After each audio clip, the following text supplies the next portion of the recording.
Nasib DN, wanita tusuk pemilik toko baju di Tangerang, kini tertunduk lesu. Kasus penusukan yang dialami oleh pemilik toko baju di Tangerang tengah menjadi sorotan oleh orang banyak. Seperti diketahui sebelumnya, DN menusuk Reski Arisat dengan pedang samurai pada Senin, tanggal 1 April tahun 2024 di depan pakaian di Jalan Borobudur, Kelapa II, Tangerang, Banten.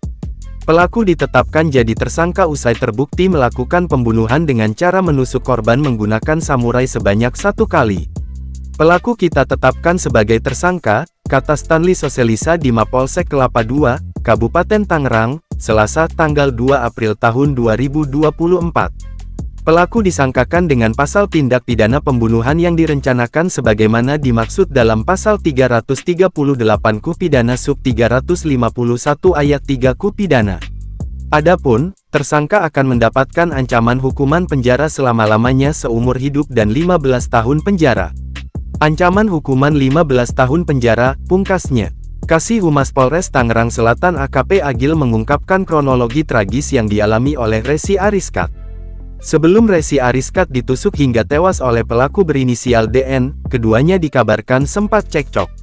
Berdasarkan keterangan saksi yang diterima polisi, korban yang sedang menjaga toko busana itu tengah mengepel lantai toko. Saat itu, pelaku DN pun datang masuk ke toko dengan menggunakan sendal. Menyadari itu, Resi Ariskat berusaha menegur DN, namun DN merasa tak terima atas teguran yang disampaikan oleh Resi itu. Pelaku yang kesal langsung menuju mobilnya dan mengambil senjata tajam lalu menusuk korban sebanyak 1 kali. Setelah melakukan perbuatan itu DN pun berusaha melarikan diri dengan masih memegang senjata tajam. Beberapa warga sekitar yang menyaksikan kejadian tersebut pun sempat berusaha untuk menangkap pelaku. Hanya saja, pelaku mengacam warga yang menghalanginya untuk kabur dengan senjata tajam yang dipegang.